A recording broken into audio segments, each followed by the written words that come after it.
Hello bachcho, let's read this question. The question says, if a pure compound is composed of X2Y3 molecules and consists of 60% of X by weight, what is the atomic weight of Y in terms of atomic weight of X? Given atomic mass of X is mx, तो हमें निकालना है Y का atomic weight. ठीक है बच्चों, तो देखते हैं। X2Y3 मॉलिक्यूल है, इसका मतलब क्या हुआ? X2Y3 इसका मतलब हुआ कि दो एटम है, 2 atom of X and 3 atom of Y। तो अगर mass of one atom of X is mx, तो 2 एटम ऑफ X का मास हो जाएगा 2mx। क्वेश्चन में गिवन एक Y एटम के मास को हम my एज्यूम कर लेते हैं, तो 3 एटम का मास हो जाएगा my।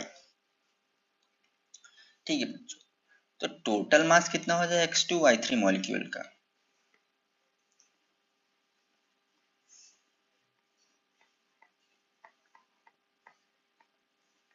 ये हो जाएगा 2mx प्लस 3my। अब हमको मांगा है एटॉमिक वेट ऑफ y। अब एक चीज हमें गिवन है कि 60% उसमें x है, जितना भी हमारा कंपाउंड है इसका एटॉमिक वेट जितना भी है, एटॉमिक मास, उसमें 60% x है। तो परसेंटेज वेट बाय वेट का फॉर्मूला हमने पढ़ा है, परसेंटेज वेट बाय वेट या मास परसेंट। तो हमें मास परसेंट किसका दिया हुआ है? x का मास परसेंट दिया हुआ है, तो मास परसेंट ऑफ x का फॉर्मूला लगाएंगे। मास परसेंट ऑफ x क्या होगा? ये होगा mass of x upon total mass of compound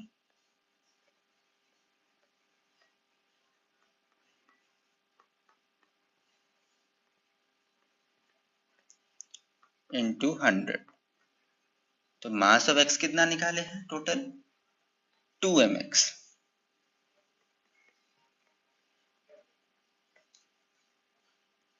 total mass of compound कितना निकाले हैं? 2mx plus 3my।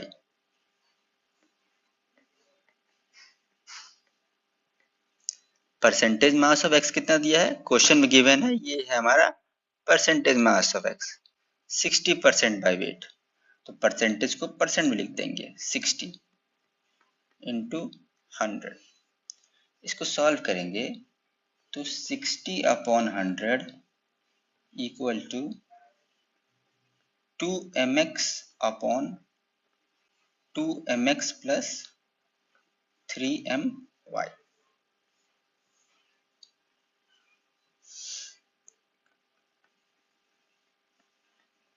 0.6 2mx plus 3my equals 2mx।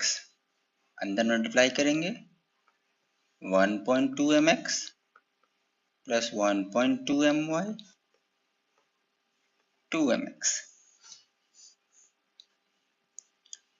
1.8my equal 2mx minus 1.2mx 1.8my equal to 0.8mx। तो हमें my की वैल्यू क्या निकल जाएगी? my will be equal to 0.8 upon 18mx। इसको और फर्दर सब्स्टिट्यूट करने पे 4/9 mx।